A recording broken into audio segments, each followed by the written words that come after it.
Voilà donc pour le time-out, enfin pour la mise à l'écart. Bien sûr, comme n'importe quelle procédure punitive, pardon, à utiliser avec parcimonie, dans le sens où si on en fait une utilisation trop fréquente, ça perd de son efficacité.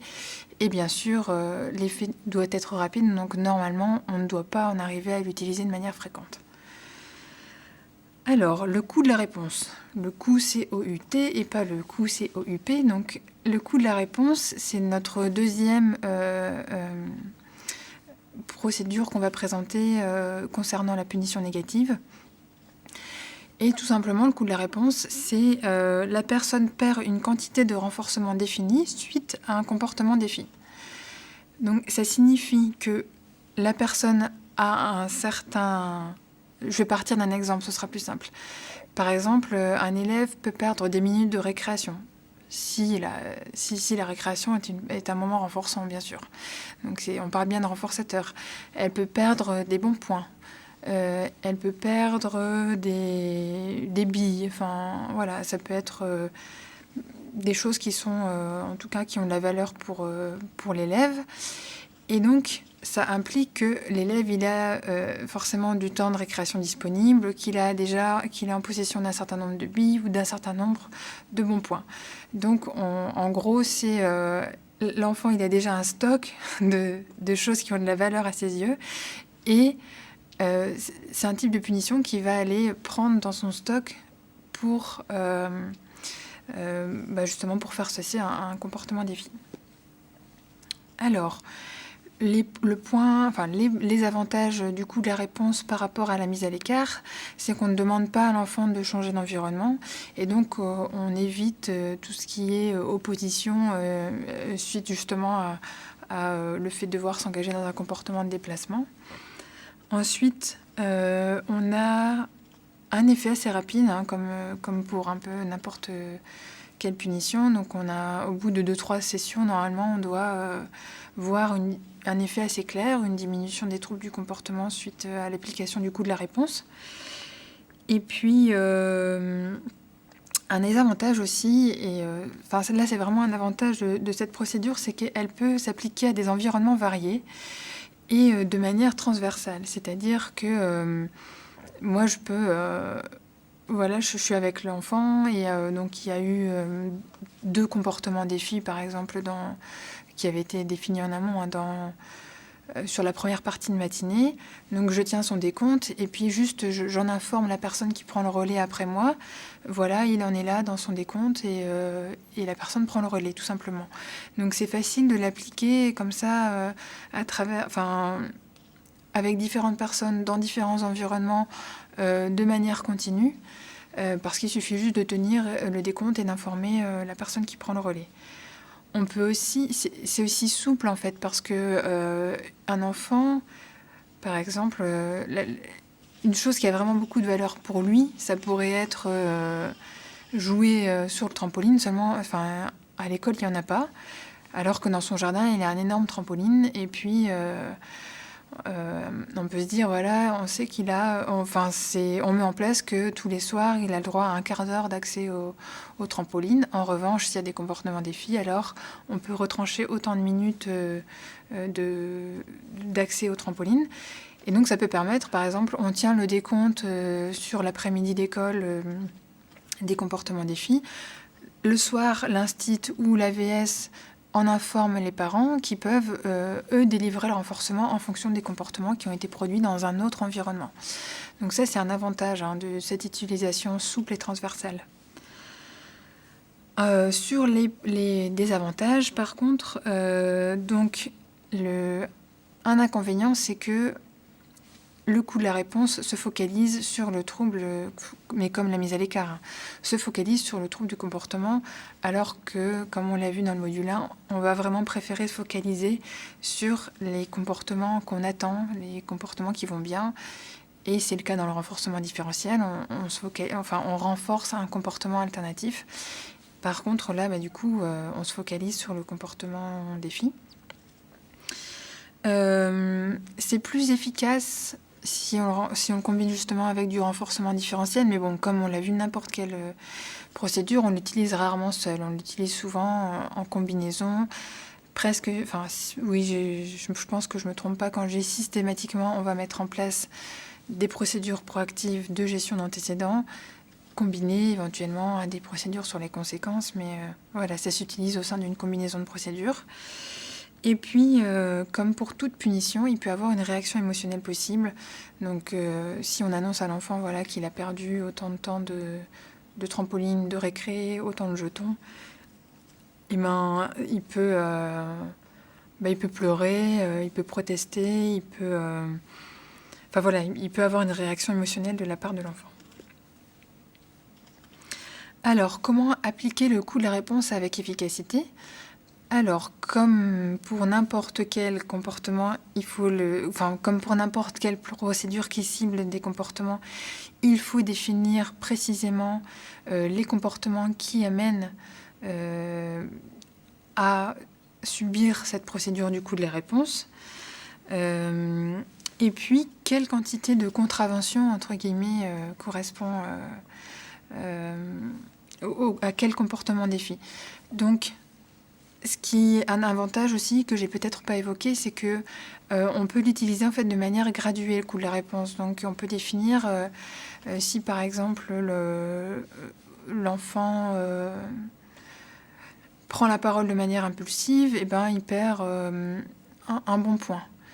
Par contre, s'il jette les affaires de ses camarades dans la classe, là il va perdre 3 bons points. Voilà, on peut l'utiliser de manière graduée en fonction de la gravité des comportements des filles qu'on cible. Et puis, parfois on peut se trouver confronté à la situation que la personne refuse en fait de rendre ce qu'elle avait acquis. Et puis, alors comment pallier à ça ? Eh bien, on va dire de deux manières qu'on va souvent combiner, c'est-à-dire que si par exemple on dit bah oui, bah t'as perdu un bon point, elle refuse de rendre son bon point, on va lui dire donc si tu rends ton bon point maintenant, on va plutôt partir de 2 bons points, ce sera plus simple pour expliquer. Si t'as perdu 2 bons points, si tu rends tes 2 bons points maintenant, ben t'en en perds que 2. Si tu les rends pas maintenant et que tu t'y opposes et que ça dure un peu, t'en perds 3. Donc en gros, il y a encore une pénalité supplémentaire pour un comportement d'opposition à rendre en fait ce que la personne a perdu. Et parallèlement, on va mettre en place aussi le fait que si la personne elle rend ce qu'elle a perdu rapidement, et ben on va lui en rendre un. Ok, t'en as perdu 2, par contre super, t'as coopéré rapidement, tiens, je t'en redonne 1. Donc on va renforcer en fait la coopération à adhérer à la procédure du coût de la réponse. Et donc comme n'importe quelle procédure punitive, à utiliser avec parcimonie. Alors, autre considération pour mettre en place le coût de la réponse de manière efficace, c'est que la personne... Enfin, déjà, il faut avoir toujours le solde disponible. L'enfant, il doit savoir où il en est, ce qu'il a perdu, ce qui lui reste. Ça, c'est important que la personne puisse se repérer dans l'avancement, en fait, de ce qu'elle a, ce qu'elle a plus. Attention, là où la procédure, elle peut échouer, c'est si on est confronté à un phénomène de banqueroute. Donc, l'enfant, il avait 10 jetons, et puis suite à ses troubles du comportement sur la matinée, et ben, au bout de... Enfin, il est 11h et il a déjà perdu ses 10 jetons. Et ben là, on est bien embêté parce qu'on n'a plus rien à lui retirer. On passe jamais un solde négatif, hein, ça c'est... On veut pas apprendre aux enfants à être endettés, ça c'est pas... c'est pas quelque chose qu'on souhaite enseigner. Mais par contre, ça nous dit justement que si on veut mettre en place une procédure du coût de la réponse, il faut veiller à ce que la personne, elle ait beaucoup de moyens d'obtenir du renforcement. Donc il faut que la personne, elle ait, si on parle de bons points, il faut définir un certain nombre de comportements qui permettent d'accéder au fait de gagner des bons points. Il faut que gagner des bons points puisse être plus fréquent qu'en perdre. C'est pour ça, encore une fois, l'importance de la ligne de base, c'est avant de mettre en place cette intervention, on va observer l'enfant, par exemple, pendant 3 jours, ou 3 sessions, enfin, voilà, 3 moments.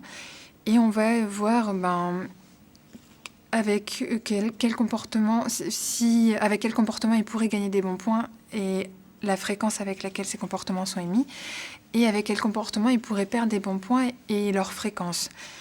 Et il faut justement qu'on décide avec les comportements qui ciblent les gains et les comportements qui ciblent les pertes, que ces comportements, pour gagner des bons points, ils soient plus nombreux, ou alors, s'ils sont moins nombreux, qu'on puisse en gagner plus d'un coup, pour ne jamais être confronté au phénomène de banqueroute. Aussi, considération éthique, on ne retire jamais des choses assez essentielles pour l'enfant. Donc, on ne va pas retirer du temps libre, on va dire un temps libre.